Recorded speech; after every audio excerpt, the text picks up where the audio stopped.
Hey guys, Connor here. Usually I'm reacting to football games or talking about past Super Bowls, but today we're performing a little experiment, okay? It's no secret that the 2025-2026 season saw a decline for the Kansas City Chiefs.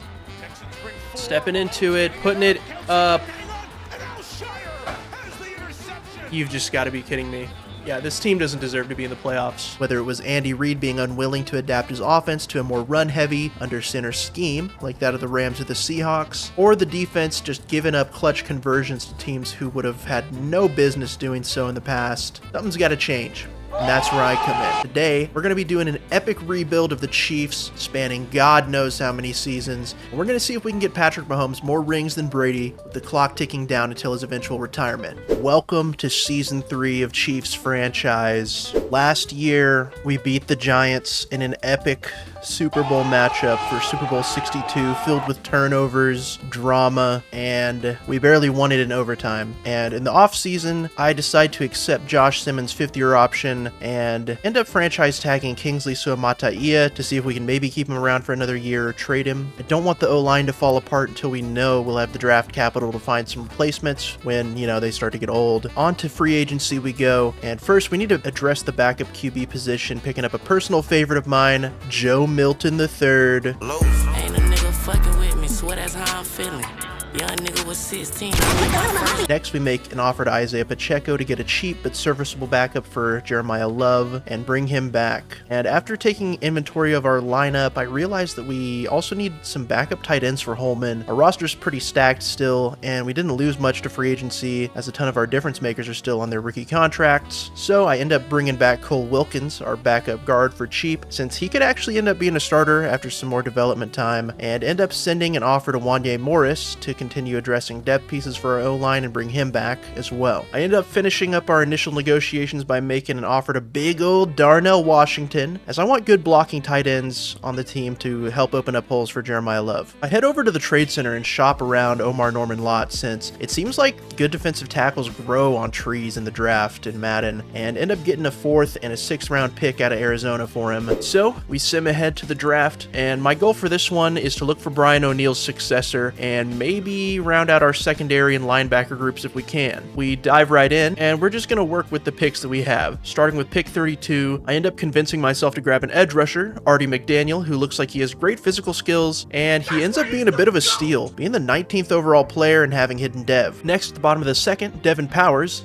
a Mike linebacker that I'd been looking at, falls right into our lap, and he ends up being a bit of a raw athlete because his measurables are off the charts, but his current skills are a bit lacking. He's a hidden dev player, so no doubt he'll be starting for us in no time once we get him up to speed. At the bottom of the third, we grab right tackle Alejandro Beltran, and he looks like a big swing and miss because he's ranked 257th in true value with normal dev. We've collected a huge slew of day 3 picks from all the trades we've made, and we used the first to get an absolute highway robbery of a defensive tackle with Adrian Colin, ranked 30th overall in the 4th round, and I convinced myself next to grab this fullback from Texas next, Xavier Griggs, whose speed and acceleration look off the charts, but his skills end up being a bit raw. Then we move on to the 5th round, where we grab another steal, Braden Melvin, who's the 31st overall at defensive tackle, and we end up grabbing a wide receiver next in Keenan Hooks, who boasts a 4.3 140 at the combine. He ends up being a great value pick with 95 speed. He'll probably be returning kicks for us next year while he develops. Next, we take another swing and miss with Trey Castro,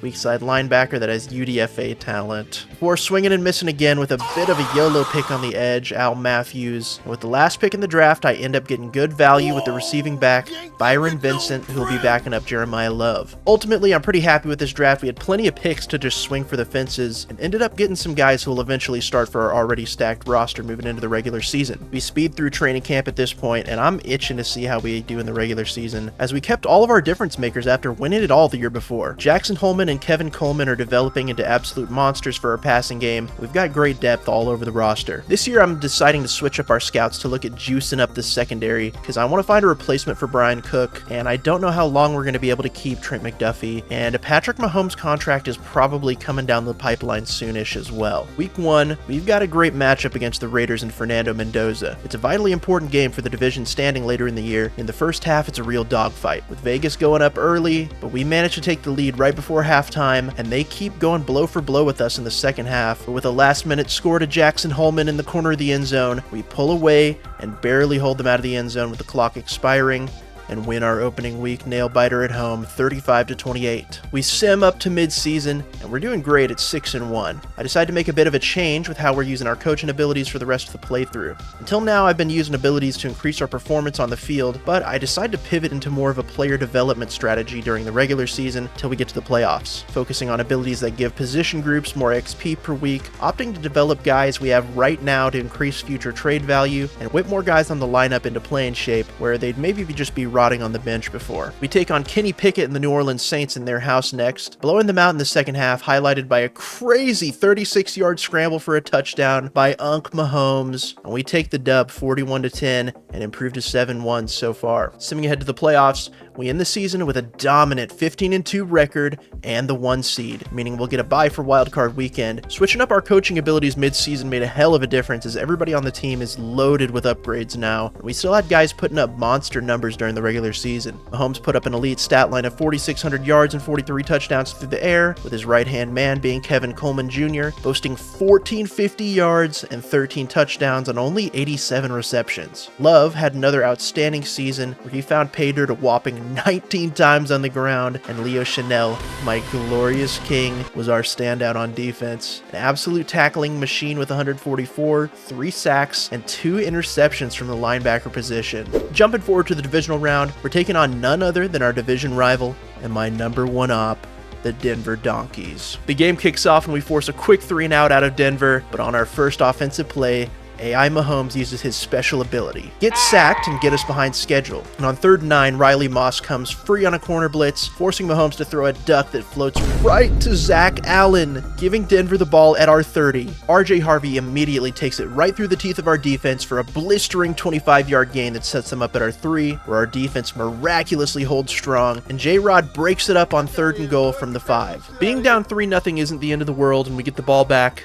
Mahomes finds Jason Atkinson a few times to get us deep into Denver territory, where we look like we're going to stall out in the red zone on 3rd and 13, and AI Mahomes uses his signature move once again, and we're forced to settle for 3 and tie it up. But Denver roughs Cam Little, and we got a fresh set of downs. Jeremiah Love sets us up nicely with a good inside run, and Mahomes finds Jason Atkinson in the back of the end zone on the next play, and we're up 7-3. Crisis looks averted, but he was out of bounds. So, here we go. On 3rd and 1, AI Mahomes tries to take it himself on an I formation drop back, but picks the wrong gap, running right into Zach Allen, who flattens him, and we're forced to settle again, 3-3. The Broncos start driving with the ball and make it all the way up to the 40. We're on 3rd and long. McDuffie makes a clutch breakup. They're forced to punt it back to us. On the following 2nd and 13, AI Mahomes uses his other signature move, throw a bullet straight to the lurking linebacker, and suddenly Denver gets it right back at the edge of the red zone. They work their way down to the 4, and on the verge of scoring, my hunky king, Leo Chanel, full-on ends J.K. Dobbins' life and forces a fumble right at the goal line with Nick McMillan recovering it. We're still in danger though, running plays from our own end zone, where Love gets us some breathing room. Mahomes finds Jason Atkinson on 3rd and 5 on a dig, getting us out of trouble out to the 27. A few plays later, Mahomes uses his signature move twice in a row,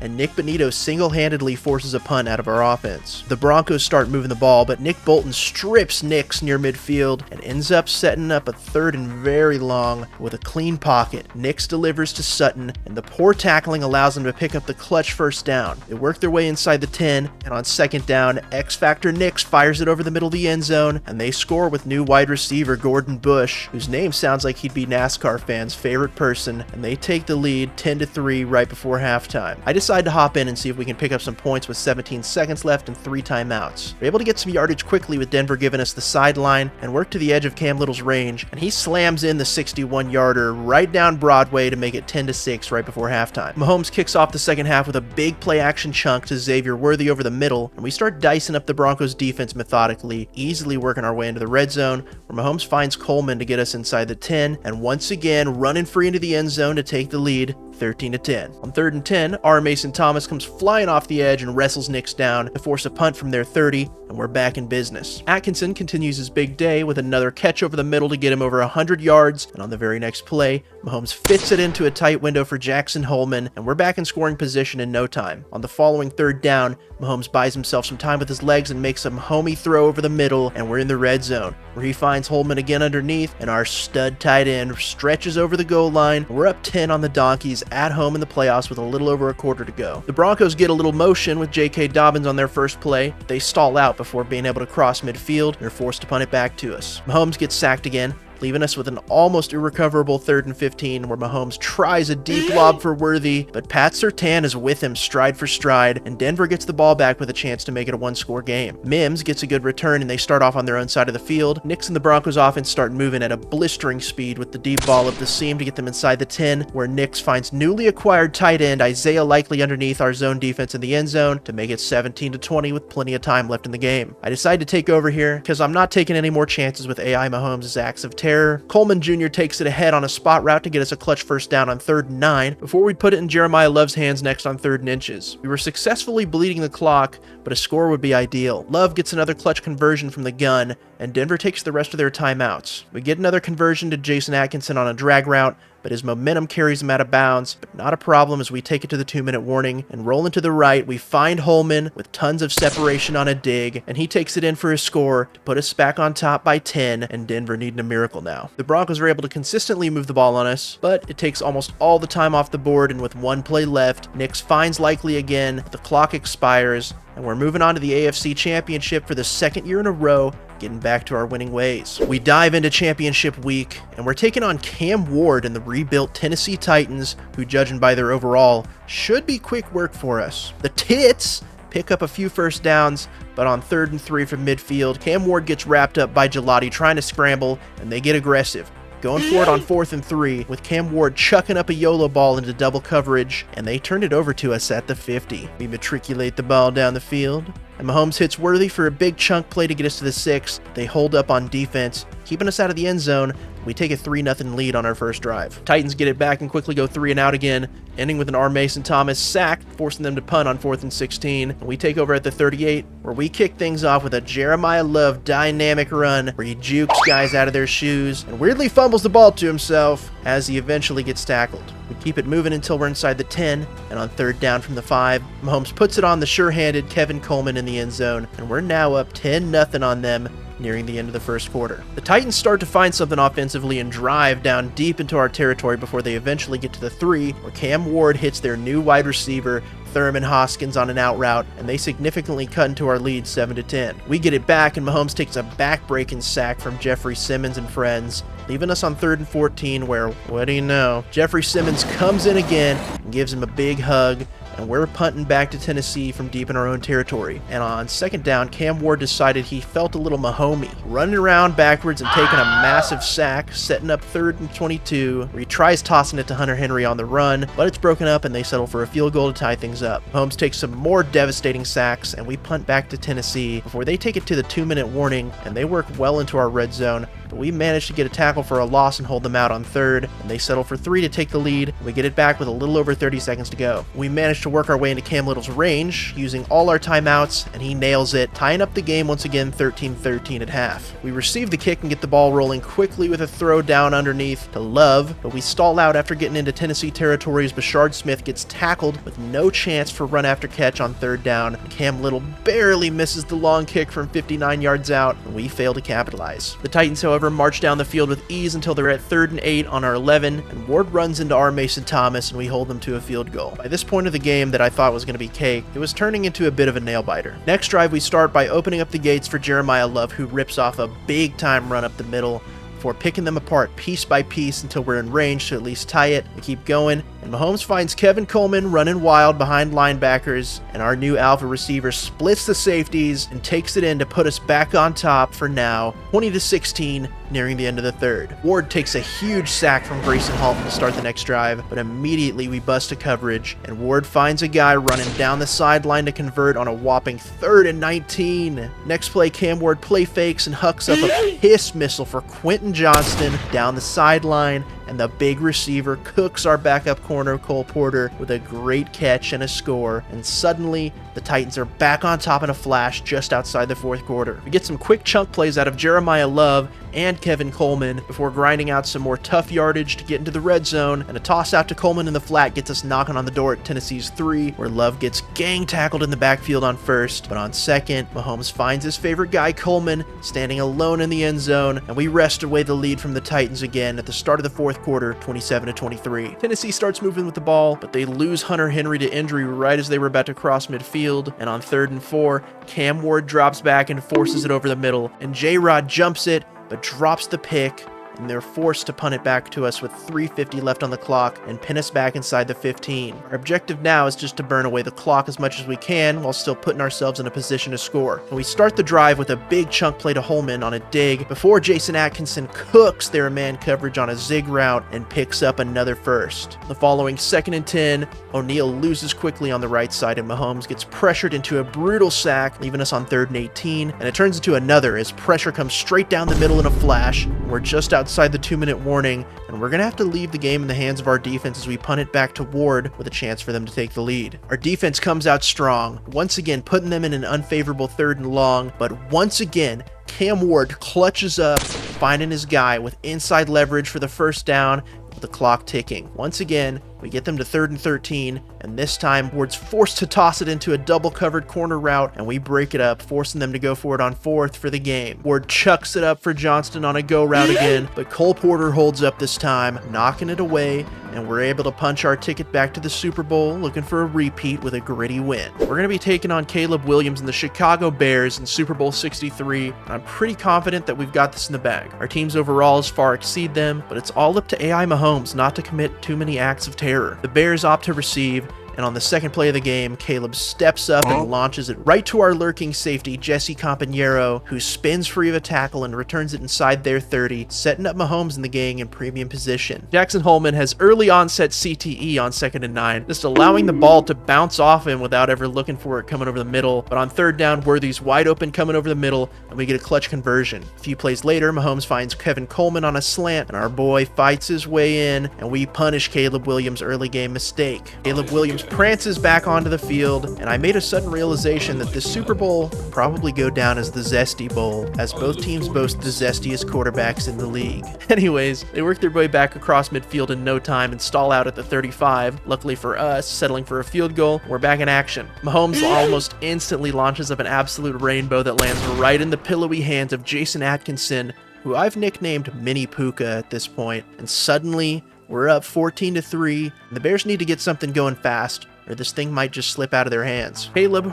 runs around like a chicken with his head cut off on 3rd down, and just sails a jump pass way over his guy's head. I don't know about you guys, but I'm starting to think Madden might actually be kind of realistic at this point. We get it back at our own 41, and Mahomes finds Coleman for a clutch conversion on 3rd for nickel and diming Chicago's defense for a bit until finally AI Mahomes hits Jackson Holman underneath the defense, and he spins through a tackle and takes it all the way to the house, and suddenly we're massacring the Bears 21-3. Former Steeler Caleb Johnson starts ripping off big runs on our defense as we're starting to sit back and just take away all the big shots well before halftime. But the nightmare continues for Caleb as Nick McMillan runs the route for his guy and jumps the throw over the middle, putting an end to the Bears drive as soon as they started getting some momentum. Mahomes and Holtman keep dicing up the Bears defense, who don't seem to be able to find any answers for our playmakers. Jason Atkinson gets us to the goal line on a sweet post route, and the defense just flat out forgets to guard the edge as Jeremiah Love walks in absolutely unscathed to put us up 28-3.